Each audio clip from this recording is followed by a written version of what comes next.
My research question is basically how two concepts are related, namely our basic human capacity to have empathy with other people, a capacity that has been studied in the past decades by many different disciplines, particularly by neuroscience. And I'm interested how that deeply human capacity to empathize with others could be related to morality.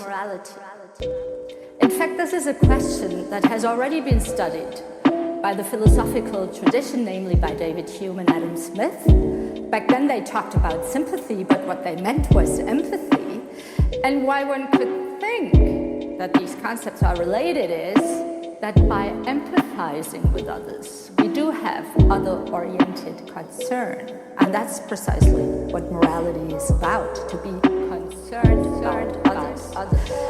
And now empathy more precisely, and many people think that, is the capacity to imagine or feel like other people feel. And if that is not other-oriented concern, what else is it?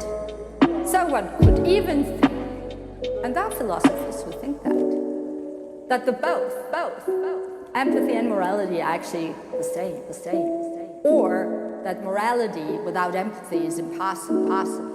Or that empathy causally brings about morality. More recently, this close link between empathy and morality has been questioned. And to bring this to the fore, think about the following scenario. Think about a father who has a lot of empathy for his daughter. We might think that this is a good thing, that this is what fathers and parents more generally should do, to be oriented towards the well-being of their children.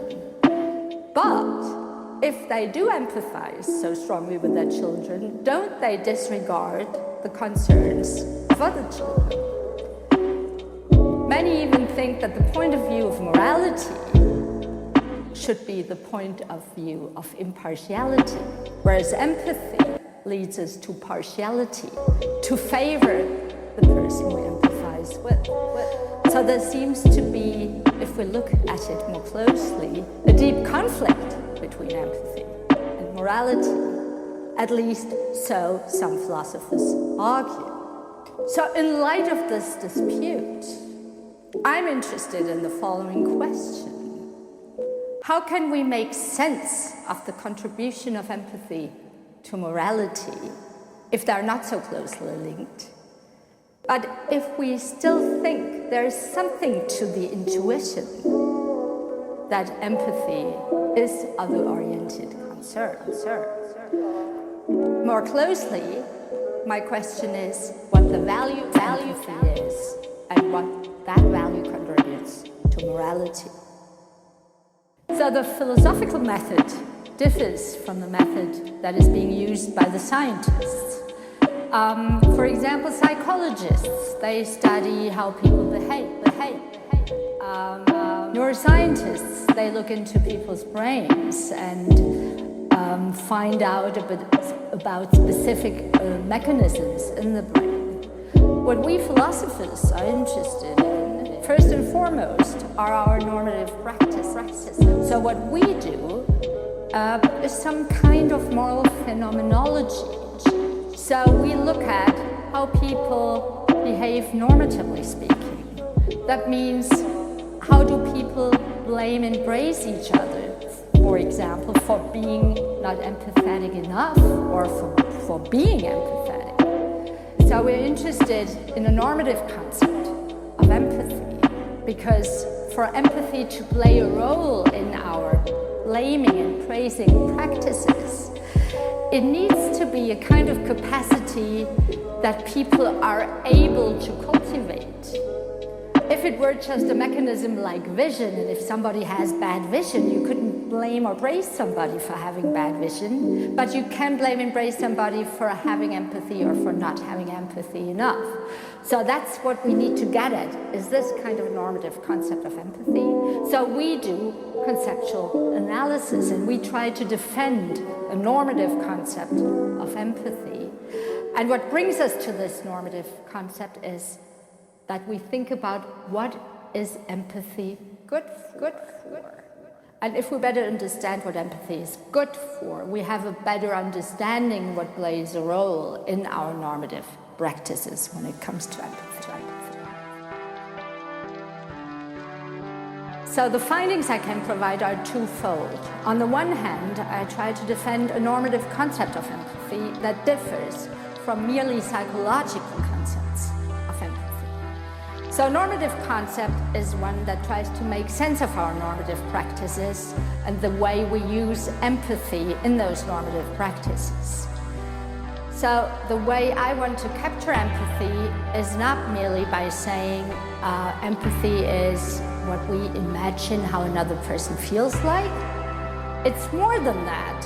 It's that in empathizing, we actually come to evaluate whether a particular situation that elicits a person's feelings appropriately elicits those feelings, and whether those feelings are actually appropriate responses to a particular situation. Take my friend Anna, and suppose she's fearful of dogs. And let's suppose further that she is in front of a dangerously looking barking dog. And Anna comes to feel very fearful as a result. Now, if I want to empathize with Anna, I have to evaluate that particular situation as dangerous myself, so as to think that Anna's response is appropriate. If I think this is just a tiny little dog who's not dangerous at all, I would come to evaluate the situation differently and wouldn't empathize with Anna as a result.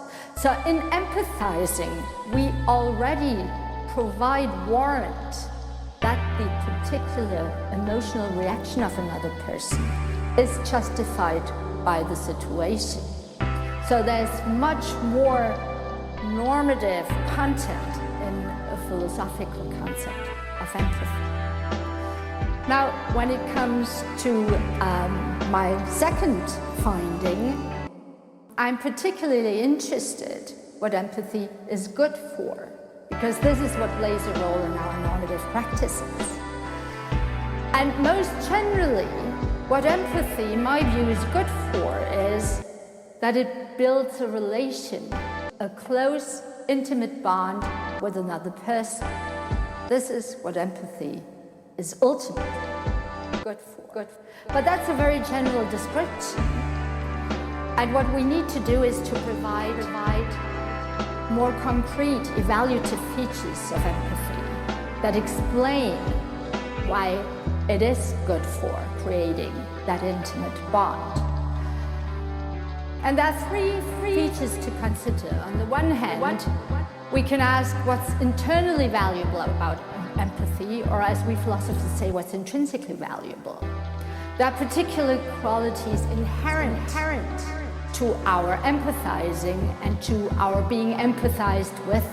Like if I empathize with your positive feelings, I add to your pleasantness and to the pleasantness of your feelings. And if I feel that I add to your pleasantness, I feel pleasant myself because I realize I have an effect on you. Conversely, if I empathize with your negative feelings, I provide further warrant to the disvalue that you experience. And ultimately, I provide further support to how you evaluate things. Empathy also has extrinsic value in virtue of the relation it has to others. Namely, if I empathize with your evaluative perspective, how you evaluate things, and in empathizing, I evaluate that you respond appropriately, I provide recognition that you see things correctly. And this adds to your self-trust and your self-esteem. So these are further evaluative dimensions that empathy has and that empathy is good.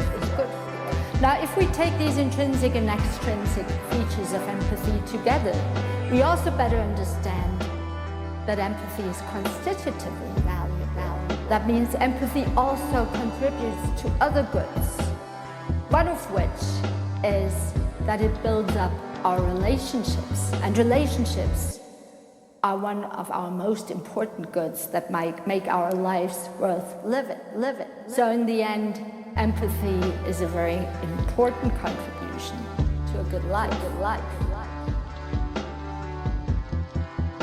So once we better understand what the value of empathy is, and once we know that the value that really matters and what empathy is good for is what I try to capture as its relational value, we actually have a much better understanding what role empathy plays when it comes to morality. So what we need to do is to understand what that relational value requires of us. We certainly have reasons to empathize to the extent that we have reasons to bring about that relational value. Think about relationships. We do have reasons to empathize with our children, to realize a flourishing parent-child relationship. But that by no means entails that we need to empathize with our children all the time on any silly occasion. We just need to empathize when things really matter to our children, when they're particularly suffering, etc. We need to empathize to the extent that we bring about a particular relational value that matters in that relationship. But that leaves a lot of room to actually think about other moral principles and concerns.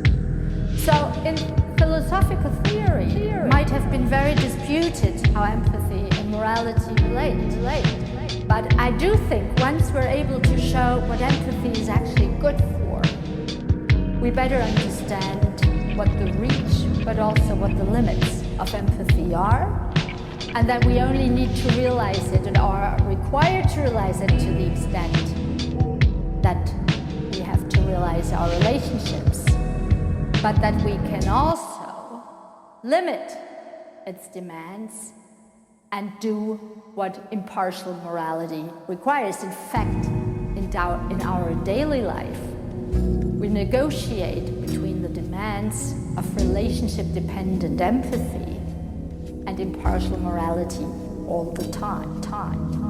The outlook of my research is the following. What I'm most deeply interested in are personal relationships.